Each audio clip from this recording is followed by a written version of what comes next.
Halo, selamat pagi, siang, sore, atau bahkan juga malam bagi semua Anda pendengar Bintang Mulia Homeschooling Podcast. Kali ini YouTube channel kami akan memberikan nuansa yang berbeda. Beberapa video-video yang sudah kami unggah biasanya memang berbasis video yang visual. Kali ini kami akan mencoba meramukan sedikit informasi tetapi dalam bentuk podcast. Jadi bagi Anda semuanya yang lebih nyaman untuk mendengarkan audio akan lebih bagus, podcast ini juga nanti semoga bisa menemani hari-hari Anda melaksanakan aktivitas rutin di kegiatan rumah tangga Anda. Baik, ayah dan bunda semuanya, kami ingin memberikan sebuah informasi atau mungkin tepatnya adalah sebuah cerita tentang bagaimana anak-anak kami di Bintang Mulia Homeschooling ini mereka berproses secara alami. Banyak yang bertanya kepada kami, bagaimana sih sebetulnya mendidik anak-anak kita itu supaya potensi-potensi yang dimiliki mereka itu bisa berkembang. Nah, berkembang ini khususnya adalah mereka tanpa harus dipaksa, mereka tanpa harus ada beban, tetapi bisa melaksanakan aktivitas yang memang dia sukai, dia minati, itu dengan kesadaran diri sendiri.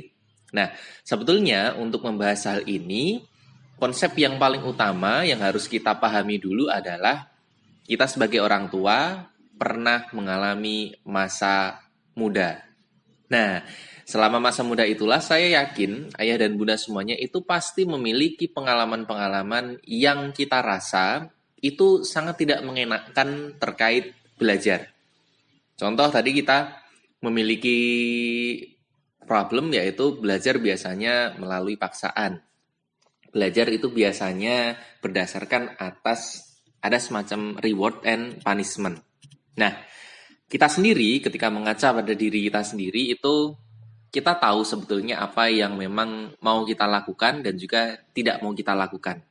Nah, coba deh bagi kita semuanya yang saat ini sudah menjadi orang tua, kita coba pakai pengalaman itu untuk mendidik anak-anak kita.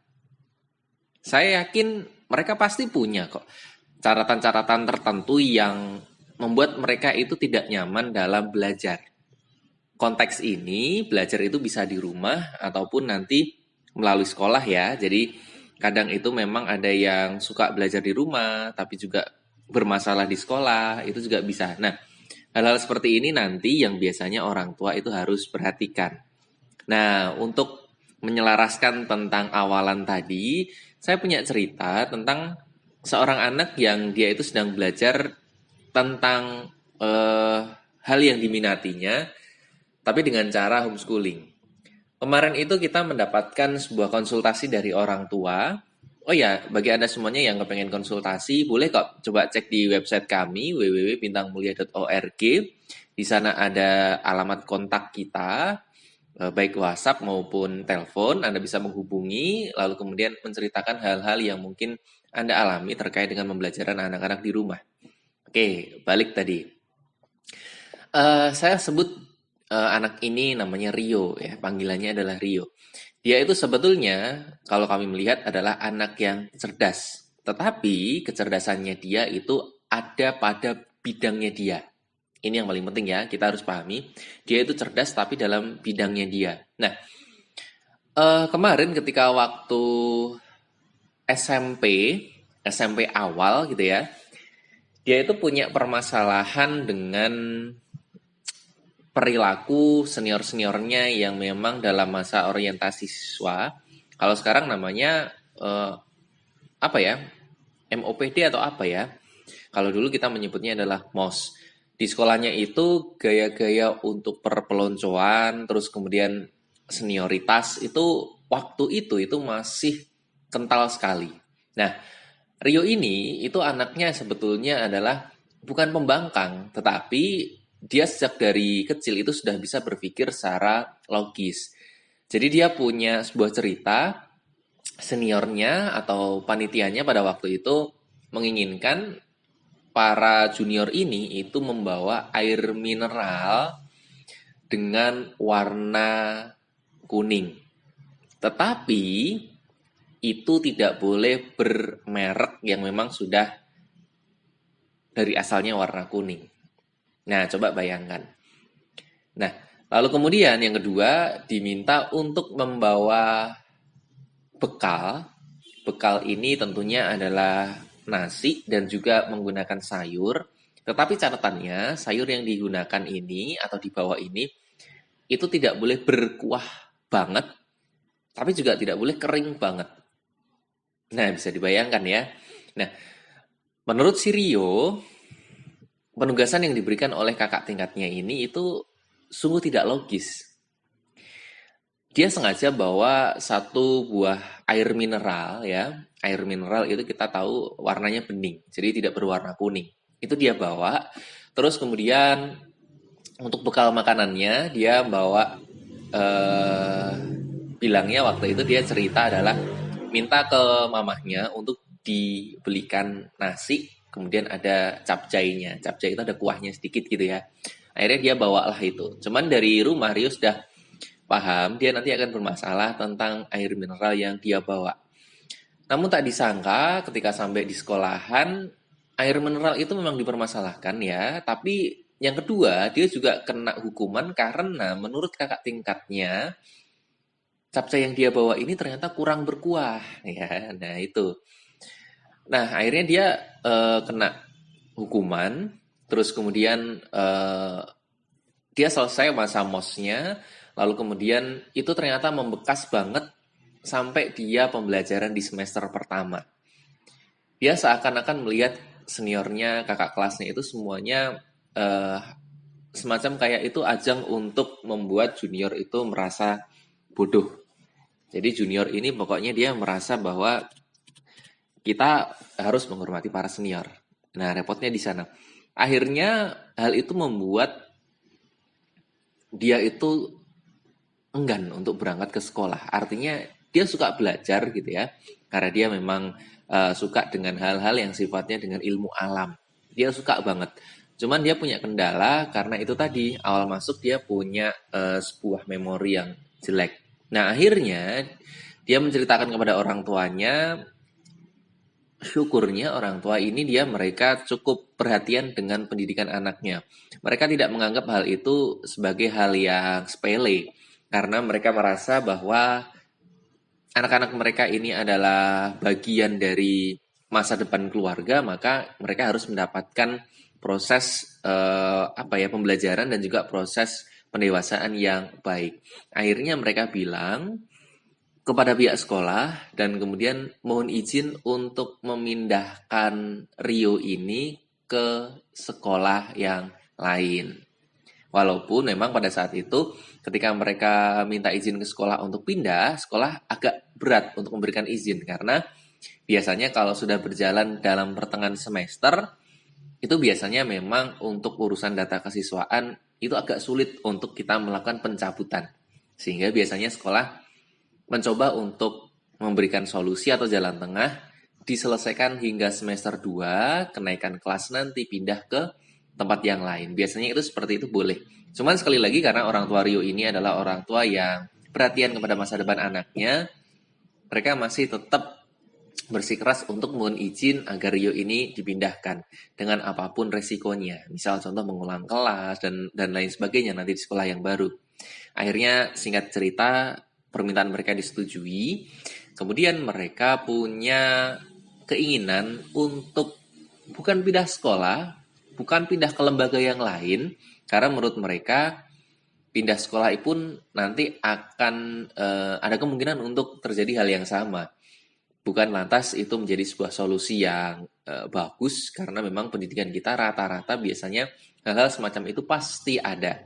Akhirnya mereka memutuskan untuk mencoba konsep pendidikan homeschooling.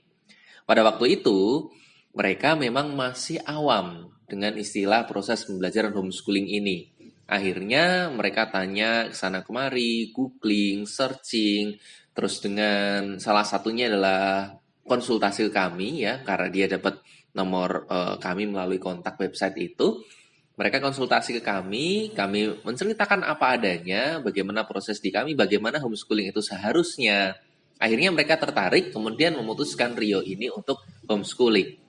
Nah, pada bulan pertama, kita dari Bintang Mulia Homeschooling itu pasti akan selalu mengatakan bulan pertama itu adalah bulan kita observasi. Baik kami dari pengajar dan juga manajemen bintang mulia maupun juga keluarga atau orang tua itu di rumah juga observasi. Observasinya adalah anak saya ini cocok nggak dengan konsep belajar homeschooling ini. Apakah dia memang harusnya di sekolah biasa, ataukah memang seharusnya di homeschooling, biasanya nanti akan kelihatan setelah di bulan pertama. Nah, setelah kita amati di bulan pertama, ternyata perkembangannya luar biasa. Rio ini seminggu 3 kali berangkat gitu ya, dengan komposisi mata pelajaran yang bisa dikatakan sama seperti kurikulum nasional, cuman memang ada beberapa custom sedikit. Karena kita sudah mengetahui, orang tuanya sejak awal cerita, dia memiliki konsen yang luar biasa terhadap ilmu pengetahuan alam. Akhirnya kita dengan para tim pengajar, biasanya nanti akan memiliki beberapa mata pelajaran yang dibuat desain dengan konsep project based learning. Jadi entah itu mengerjakan soal atau untuk mempelajari suatu materi per babnya, itu kita memang menggunakan ada sesuatu yang kita lakukan untuk semacam project kecil.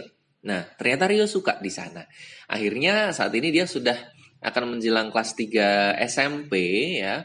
Dia nanti akan sudah melaksanakan ujian nasional.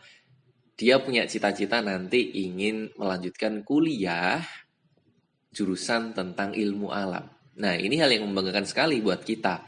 Karena yang seharusnya memang dia sudah memiliki bakat dalam bidang tertentu, harusnya itu memang bisa menjadi kekuatan dalam hidupnya. Nah, ini sangat menarik ketika kita sandingkan dengan perpeloncoan yang saat ini ramai terjadi dibicarakan di dunia pendidikan kita.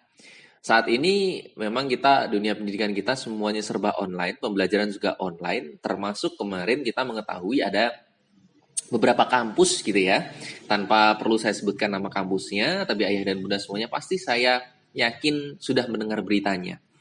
Ospek online, ternyata itu juga tidak memutus rantai perpeloncoan.